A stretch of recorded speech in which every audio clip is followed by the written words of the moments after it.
এই টিমে ছিল মোহাম্মদ ফিরোজ কবি, রূপক, আইকন প্লেয়ার, জাহিদুল ইসলাম, জাহিদ হোসেন, সিয়া, তানভীর, সিফাত, উত্তম, সাইফুল। এবং আমাদের এই কনফিডেন্সিয়াল উইনার টিমটি ছিল আমাদের শ্রদ্ধেয় শিক্ষক প্রফেসর ডক্টর সৈয়দ হাফিজুর রহমান স্যারের। অনুরোধ জানাবো এবং আইকন প্লেয়ার এবং ওনাকে আমি অনুরোধ করব তাদের ট্রফিটা আমাদের বিভাগের চেয়ারম্যান ডক্টর এএনএম ফখরুদ্দিন স্যারের কাছ থেকে রানার্স আপের ট্রফিটা গ্রহণ করার জন্য।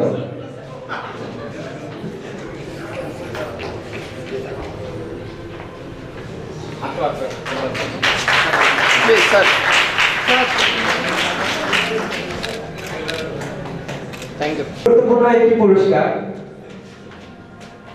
আমাদের ইপিএল এর ম্যান অফ দ্য সিরিজ।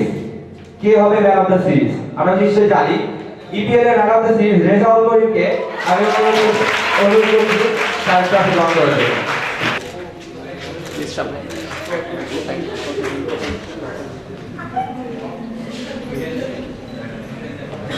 এই পর্যায়ে আমাদের ইপিএল এর সেই কাঙ্ক্ষিত পুরস্কারটি, যার জন্য আমাদের সব টিম একটি শক্তিশালী যুদ্ধের মাধ্যমে আমাদের উপভোগ্য একটি খেলা আমাদের উপহার দিয়েছিল, সেই আমাদের কাঙ্ক্ষিত ট্রফি এনভায়রনমেন্টাল ওয়ারিয়র্স টিমের মালিক এবং আইকন প্লেয়ারকে আমি অনুরোধ করব তাদের কনফিডেন্সিয়াল উইনার্সকে আমি অনুরোধ করব আমাদের প্রধান অতিথির কাছ থেকে তাদের ট্রফি গ্রহণ করার জন্য।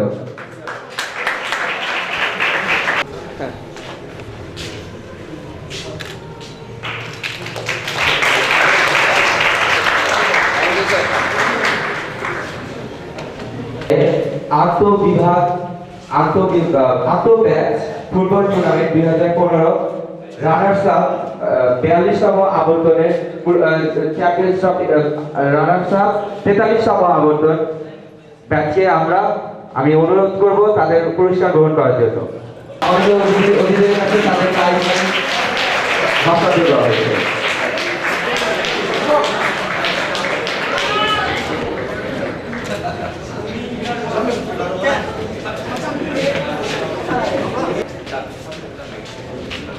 ফুটবল টুর্নামেন্টের বিজয়ী ব্যাচ 42তম আবর্তনকে আমি তাদের প্রাইজ মানি গ্রহণ করার জন্য অনুরোধ জানাচ্ছি। সামনে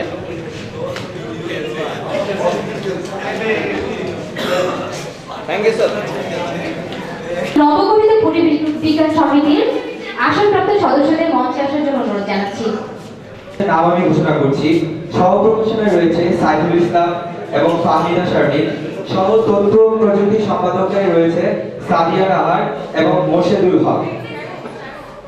সহ সাংস্কৃতিক সম্পাদক রুবাইয়া আক্তার এবং সুমাইয়া বিনতে সেলিম। সহ ক্রীড়া সম্পাদক রেজাউল করিম এবং ক্রীড়া সম্পাদক আকিব হোসেন।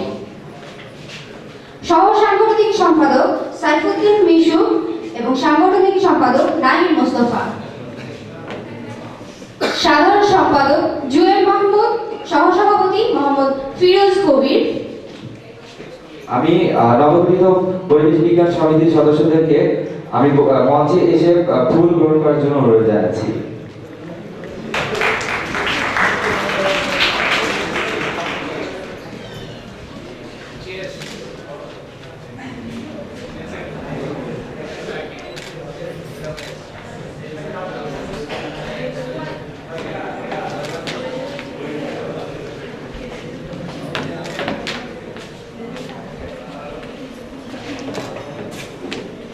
তাদের সহযোগিতা ছাড়া আমাদের অনুষ্ঠান আজকে এই পর্যন্ত আসা প্রায় অসম্ভব ছিল।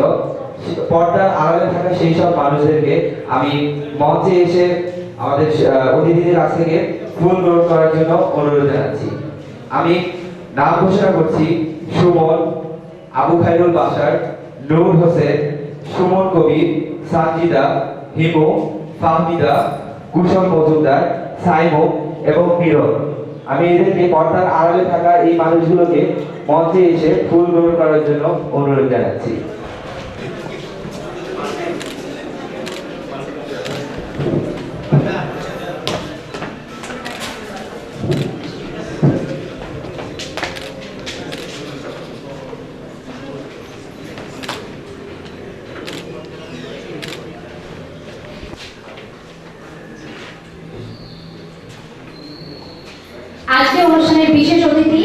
গাণিতিক ও পদার্থ বিষয়ক অনুষদের মাননীয় ডিন অধ্যাপক মোহাম্মদ নুরুল আলম স্যারকে তার মূল্যবান বক্তব্য প্রদান করার জন্য আহ্বান করছি। বিজ্ঞান সমিতি কর্তৃক আয়োজিত নবীন বরণ অনুষ্ঠানে মাননীয় সভাপতি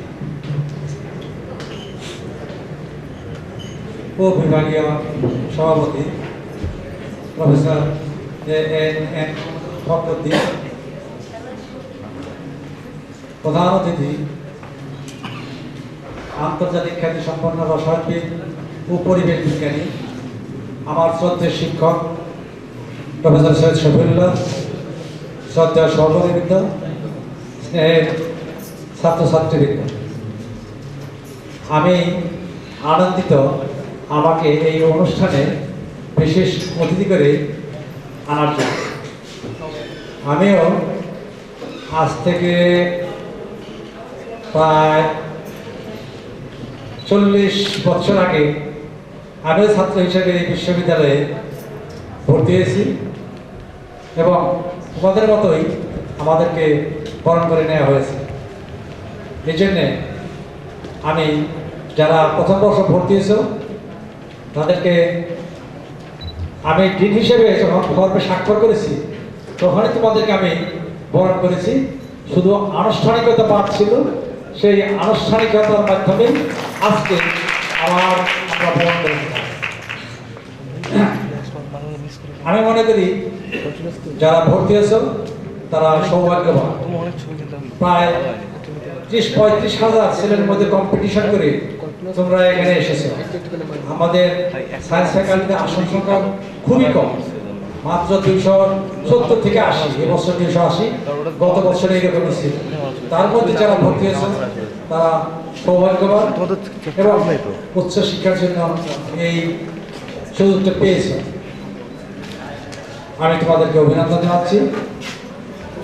আর বিদায়ী যারা তারা হয়তো অনেক কষ্ট করে, তাদের বিভাগের জায়গা ছিল না, তারা স্বল্প পরিসরে সেই পুরাতন আমরা যেখানে ছাত্র থাকতে ক্লাস করেছি সেই জায়গায় তারা স্বল্প পরিসরে যেখানে লাইব্রেরি হিসেবে ব্যবহৃত হতো সেই জায়গায় তারা লেখাপড়া করে এসে তারা এখন শেষ পর্যায়ে।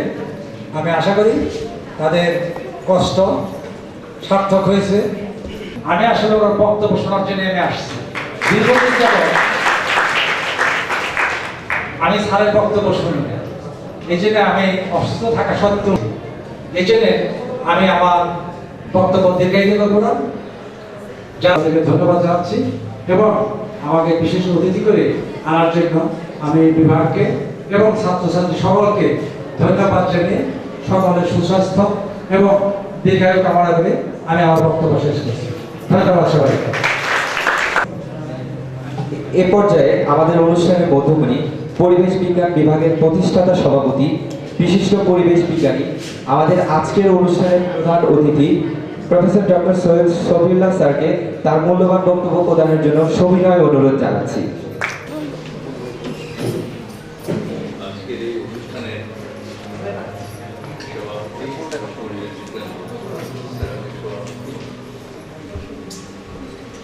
অনুষ্ঠানের বিশিষ্ট অতিথি এবং প্রিয় ছাত্র ইসলাম এবং পরিবেশ বিজ্ঞান বিভাগের শিক্ষকবৃন্দ এবং ছাত্রছাত্রীবৃন্দ, আমি সাধারণত আজকাল কোথাও বক্তৃতা দিতেও যাই না, ইভেন ইউনিভার্সিটিতেও খুব কম আসে। যদিও এখানকার 5টা ডিপার্টমেন্ট আমার হাত দিয়ে করা হয়েছে, সর্বশেষ হচ্ছে পরিবেশ বিজ্ঞান বিভাগ।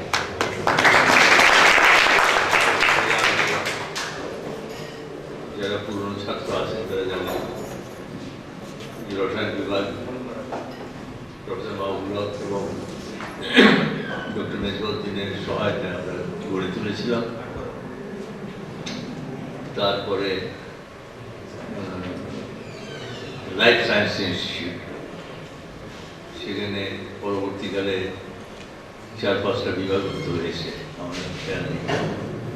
সেটা 1986-এ বোধহয় খুব সম্ভব হয়েছে। তবে এই বিভাগটি গড়ার সময় সৃষ্টি করার সময় যথেষ্ট কনফিউশন এবং যথেষ্ট কাঠখড় পোড়াতে হয়েছে। প্রথমে একাডেমিক কাউন্সিলে তুমুল বিতর্ক হয়েছে যে এই পরিবেশ বিজ্ঞানের কেন্দ্র কোন সাবজেক্টটা, কেন্দ্রীয় সাবজেক্ট। রসায়নওয়ালারা চেঁচামেচি শুরু করলো যে তারা এর দাবিদার, জিওলজিস্টরা, ইভেন ইকোনমিক্সরাও। এই যে কৌতুককর অবস্থাটা, আমার লেখা বই কোয়ান্টাম সচেতনতা, তার মধ্যে আমি এই পরিস্থিতিটা ছোট্ট একটা পেজে 1 পেজ ধরে লিখেছিলাম। মনে হচ্ছিল যেন 7 জন অন্ধ লোক হাতি দর্শন করছে। কেউ সুর ধরে বলছে যে হাতি সুরের মতো, কেউ কান ধরে বলছে যে হাতি জন্তুটা এটা কুলোর মতো, কেউ পা ধরে বলছে থাম। কিন্তু তারা যদি দৃষ্টি সম্পন্ন হতো তাহলে বলতে পারতো যে হাতিটাকে। তো এই পরিবেশ বিজ্ঞান পড়াশোনা করতে এসে অন্ধ লোকের মতো বিহেভ করলে চলবে না। পরিবেশ বিজ্ঞানই একমাত্র বিজ্ঞান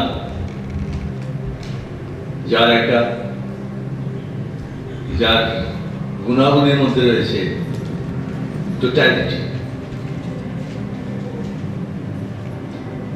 একজন পরিবেশ বিজ্ঞানীকে যেমন রসায়নবিদ হতে হবে, একই সাথে তাকে অর্থনীতিবিদ হতে হবে, সমাজ বিজ্ঞানী হতে হবে, জিওলজিস্ট হতে হবে।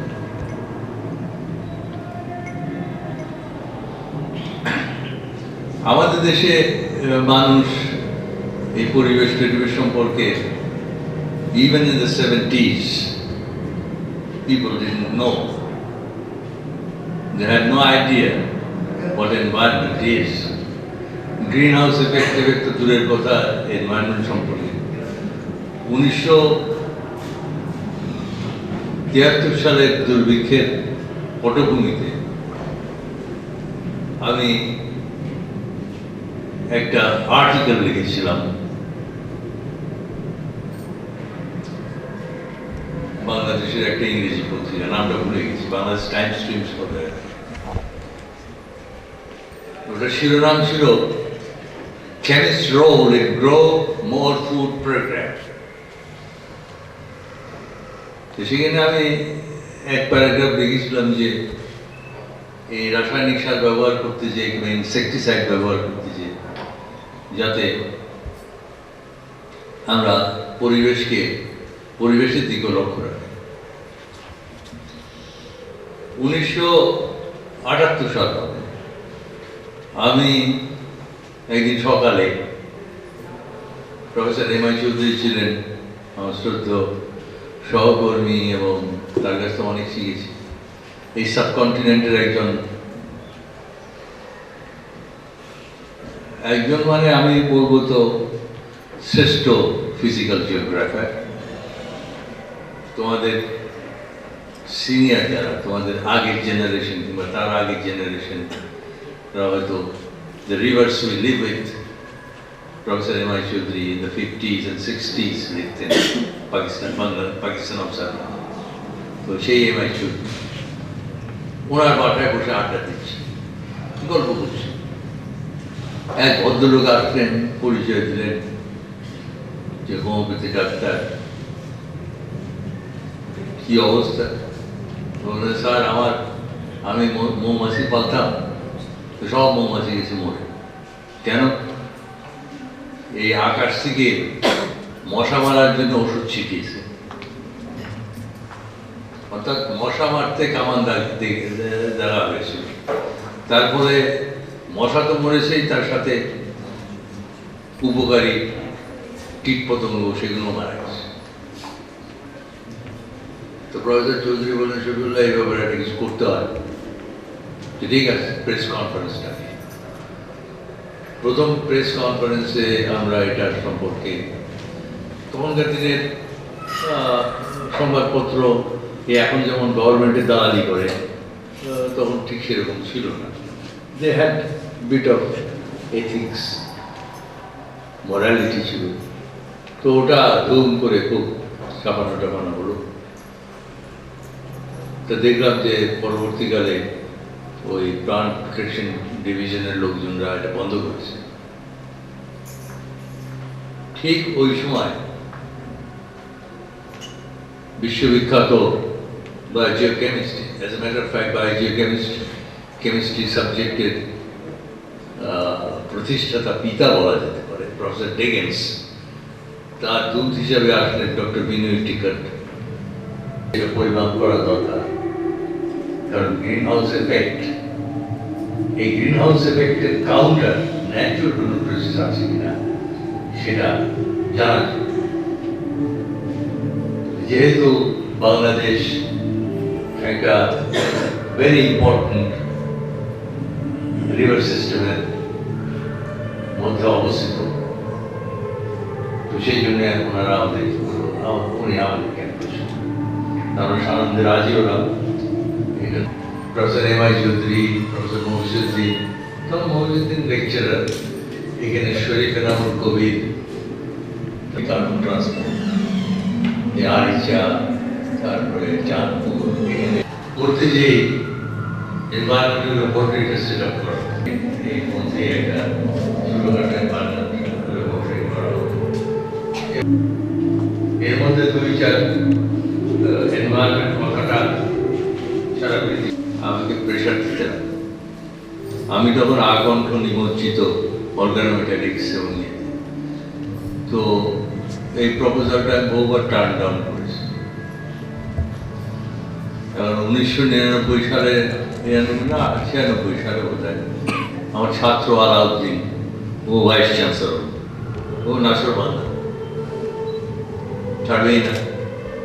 কেমন, ঠিক আছে, একটা কন্ডিশন, তুমি তোমার লোকজনের চাকরি দেওয়ার জন্য কিন্তু আমার আমাকে জ্ঞান করতে করবো না, এটা করলে কিন্তু ইয়ে হবে না, ডিপার্টমেন্ট করতে পারবো না।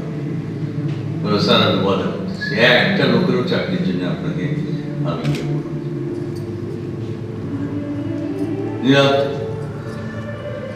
এই যে এখানে গান বাজনা হচ্ছে, ওর ওই পাশে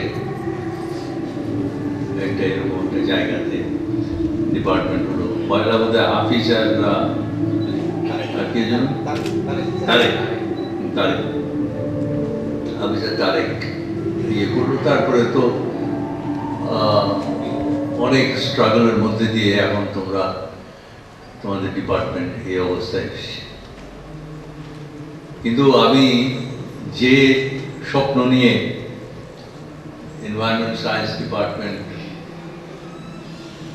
খোলার কথা চিন্তা করেছিলাম, এটা আমার সবচেয়ে ছোট ছেলে বলা যায়, কারণ কেমিস্ট্রি যদি বড় ছেলে হয় তো এটা ছোট ছেলে।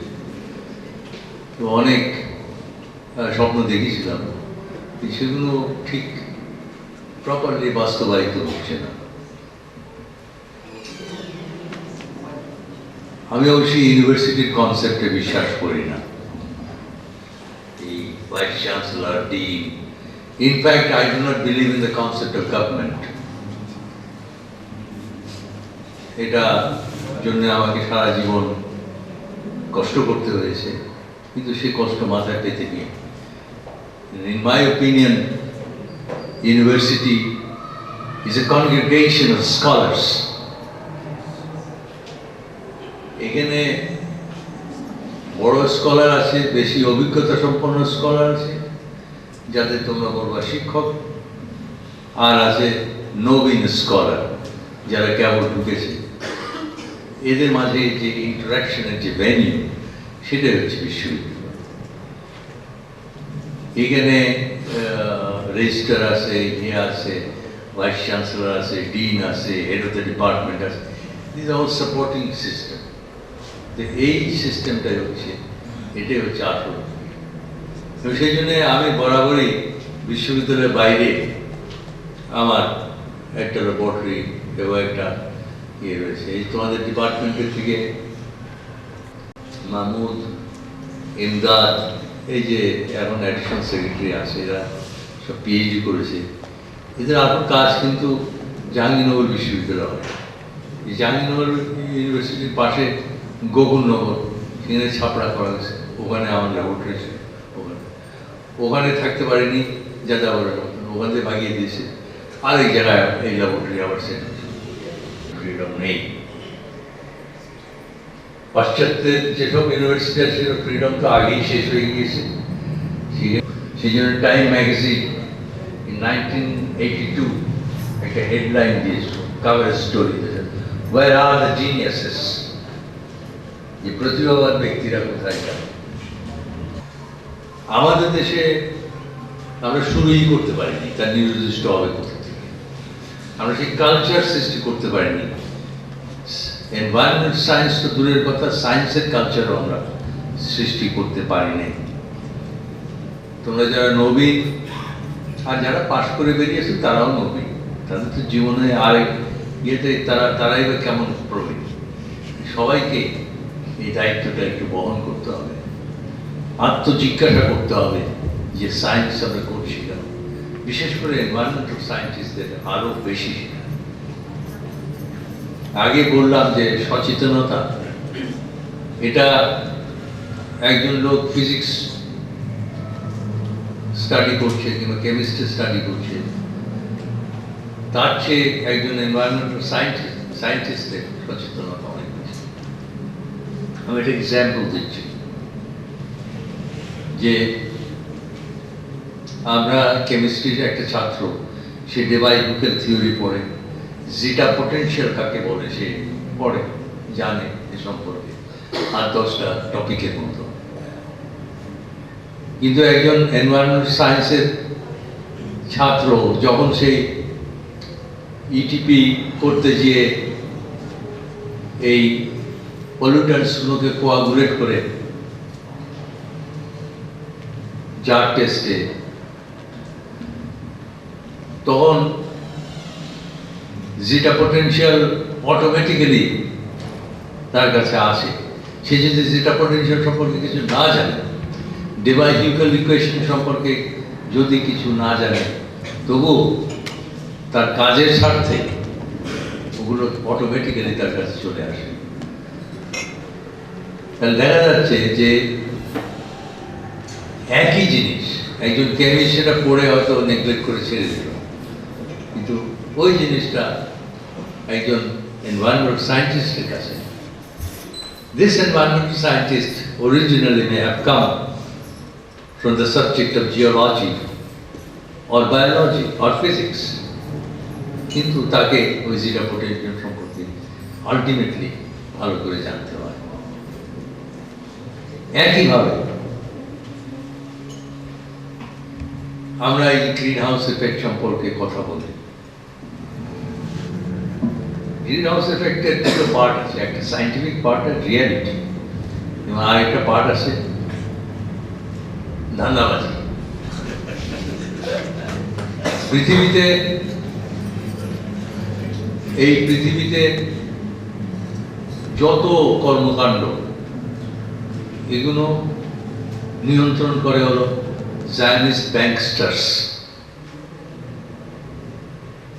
রথশিল্ড, রকফেলার, এরা। এখন এদের মধ্যে একটা দ্বন্দ্ব বেঁধেছে। There is a oil and gas lobby, and there is also a nuclear lobby, energy context. Oil and gas lobby চায় যে মারপিট করে, সারা দুনিয়াতে মারপিট করে, মধ্যপ্রাচ্যে বিশেষ করে মারামারি খুনাখুনি করে সেখানকার অয়েল এবং গ্যাসের উপরে ইয়ে করবো, এবং যত আছে দেশে, বাংলাদেশে যেখানে পারো গ্যাস বেসড কিংবা oil based thermal power station করে। প্ল্যান হচ্ছে সারা পৃথিবীতে 1000 রিঅ্যাক্টরস বসানো। এখন যদি গ্রিন হাউস এফেক্টের কথা না বলা হয়, মানুষকে সারা পৃথিবীতে একটা ভয় সৃষ্টি যদি না করা হয়, তাহলে তো মানুষ নিউক্লিয়ার পাওয়ার প্ল্যান্টের দিকে যাবে না। এই যে আমাদের এখানে আনু সুন্দরবনে গ্যাস প্ল্যান্টের কথা ইয়ে করছে, ও হয়তো জানে না যে পেছনের কাজটা কি। যে বাংলাদেশে আলটিমেটলি নিউক্লিয়ার লবিও একটা পার্টনারশিপ করবে, আমরা আসি ওখানে করো, আর ওখানে সুন্দরবন ক্লিয়ার করে ওখানে একটা গ্যাস প্ল্যান্ট করো। বাট দি গ্রিন হাউস এফেক্টের বিষয়টি ইজ এ সায়েন্টিফিক রিয়ালিটি। এই যে প্যারিসে কনফারেন্স হয়ে গেল, এই কনফারেন্সে একটি রাষ্ট্রনেতা কিংবা একজন বিজ্ঞানী এই বিষয়ে আলোচনা করলো না যে গ্রিন হাউস এফেক্টকে কিভাবে প্রতিহত করা যায়। সুতরাং দেখা যাচ্ছে যে, এবং এই মর্মে সাদার্ন ওশনে অর্থাৎ আটলান্টিকের নিচের দিকে কাজ হয়েছে। ফিলিপিন্সে ভলকানিক ইরাপশনের পরে দেখা গেছে যে সেখানে ওই মানালোয়া যে স্টেশন, সেখানে কার্বন ডাইঅক্সাইডের কনসেন্ট্রেশনে স্পাইক, ডাউনওয়ার্ড স্পাইক দেখা গেছে। তো এই যে বিষয়টা, এটা কি উচিত ছিল না প্যারিসের কনফারেন্সে আলোচনা করার জন্য? নো, নোবডি হ্যাজ টাচড ইট। তাদের মতলব অন্যরকম কিছু আছে। গ্রিন হাউস এফেক্ট এর ধারণা এটা নতুন কিছু নয়। আমাদের দেশের, আমাদের জাতীয় কবি কাজী নজরুল ইসলাম, তিনি একটা পত্রিকা এডিট করতেন, যুগবাণী। সেই যুগবাণীর জুন মাসে 1940 সেখানে এত precisely iceberg calving, carbon dioxide concentration, global inundation এই সম্পর্কে এত প্রিসাইসলি লেখা রয়েছে যে আমি স্তম্ভিত হয়ে গেছি। এটা কাজী জাফর আহমদ আমাকে এই 30 সালে নজরুল ইসলাম ইউনিভার্সিটি ওপেন করার সময় উনি চিফ গেস্ট হিসেবে ওপেন করেন, আমাকে নজরুল সমগ্র দেওয়ার পরে এটা আমি ইয়ে করি এবং তার স্পিচে